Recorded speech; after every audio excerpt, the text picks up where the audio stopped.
Alors, mon parcours dans le domaine donc de l'innovation, des inventions, a commencé après l'obtention de mon diplôme d'ingénieur à l'École nationale supérieure d'électrochimie, d'électrométallurgie de Grenoble, qui fait partie de l'Institut national polytechnique de Grenoble en 1978.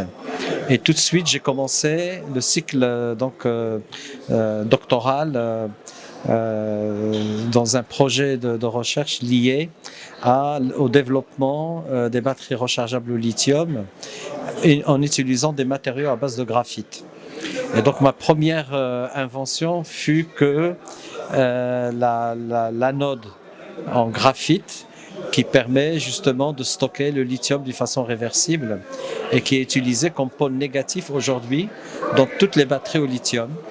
Donc cette invention, je l'ai faite en 1979 et donc ça s'est développé d'abord au Japon. Le Japon a été le premier pays à commercialiser la batterie au lithium vers la 1990-91. Et après, donc, ça s'est étendu à la Corée, la Chine, les États-Unis, l'Europe, etc. Donc maintenant, c'est une activité pratiquement mondiale. Voilà, et donc depuis, après quand j'ai passé mon doctorat, j'ai continué à faire de la recherche dans le cadre du Centre national de la recherche scientifique, où j'ai terminé donc ma carrière en tant que directeur de recherche. Et là, j'ai continué à développer des nouveaux matériaux pour les batteries rechargeables et puis aussi développer des nouvelles méthodes d'analyse ou d'études des systèmes des batteries, en même temps les matériaux d'électrodes, anodes et cathodes, électrolytes, mais aussi du système complet de la batterie. Voilà, et donc en 2000, je suis parti en Californie, où j'ai travaillé avec la NASA et avec aussi l'Institut californien de technologie, Caltech. Alors là, c'est vrai, c'était une ouverture extraordinaire parce que bon, c'est là-bas où il y a l'innovation. Donc, à Caltech, il y a au moins une trentaine de prix Nobel dans une université qui ne dépasse pas 2000 personnes. Donc vraiment, c'est un concentré de savoir. Et donc, cet écosystème entre Caltech et le laboratoire de la NASA qui s'appelle Jet Propulsion Laboratory a fait que en moins de 5 ans, j'ai déposé 60 brevets. Voilà. Donc les brevets concernent aussi bien disons des nouvelles batteries que des nouvelles méthodes d'analyse des batteries. Aujourd'hui, donc en 2010, après avoir quitté donc la Californie, je me suis installé à Singapour. D'abord en tant que professeur à l'université Nanyang Technological University, qui est la plus grande école d'ingénieurs au monde. Et donc là, j'ai continué à faire des recherches et en particulier, c'est là que j'ai continué à développer la méthode de charge ultra rapide des batteries.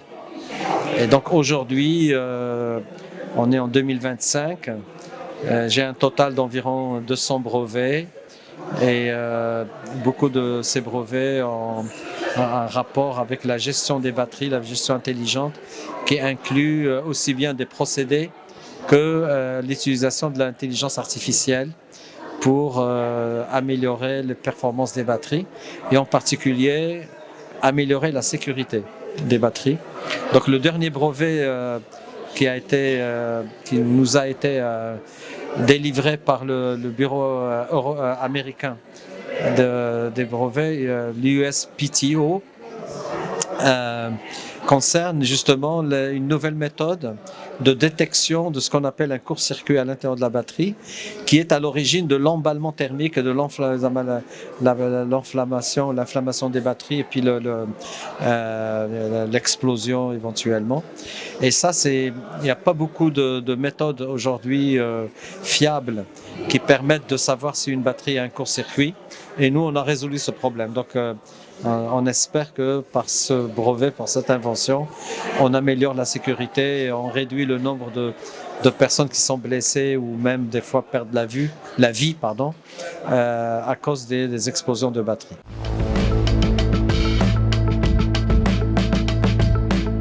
Non, c'est une technologie en fait qui s'applique à n'importe quelle batterie au lithium, dans n'importe quel système. Ça peut être le téléphone portable, ça peut être les ordinateurs, ça peut être les caméras, ça peut être les drones, ça peut être les bateaux, tout ce qui bouge, tout ce qui est alimenté avec des batteries, on peut utiliser cette technologie de détection de court-circuit interne dans les batteries.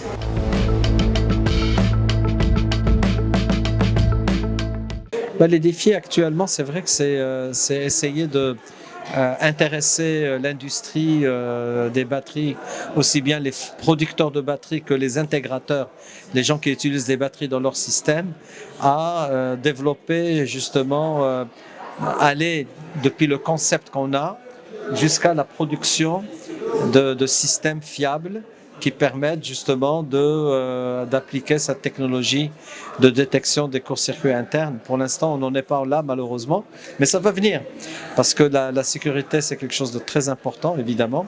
Tout le monde a besoin d'avoir une batterie sûre et si on a une solution qui permette ça et qu'on ne l'utilise pas, ça serait un peu dommage.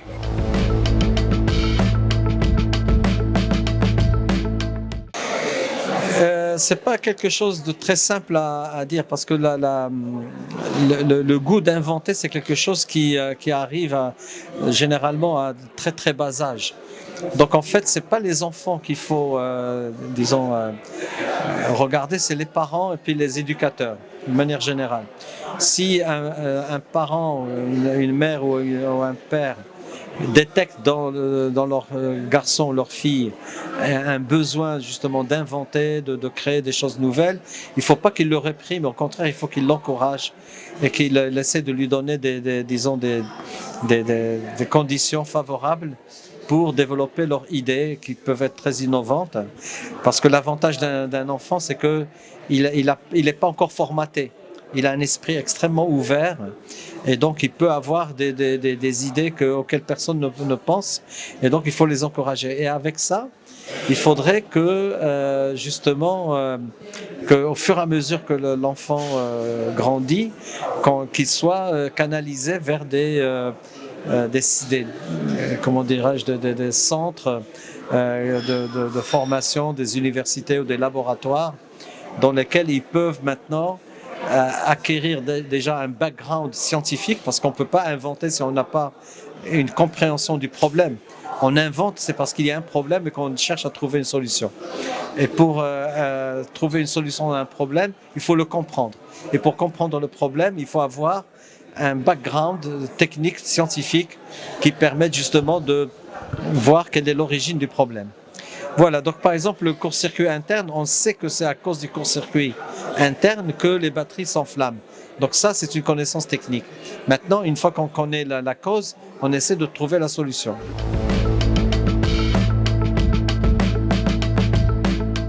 Le dernier mot, c'est qu'actuellement, je vois que le Maroc est en plein boom dans le domaine de l'énergie, d'une manière générale, que ce soit les batteries ou l'hydrogène vert, c'est quand même exceptionnel. Évidemment, tous ces systèmes-là ont besoin d'un écosystème, dans lequel la chimie joue un rôle très important, mais aussi, bien sûr, l'intelligence artificielle, qui est un domaine neuf, mais qui est très, très prometteur pour justement accélérer l'innovation. Voilà, donc moi, mon dernier mot, c'est de dire les gens doivent s'intéresser de plus en plus à ce qui se passe autour d'eux et d'essayer justement d'intégrer les technologies nouvelles dans la conception des solutions.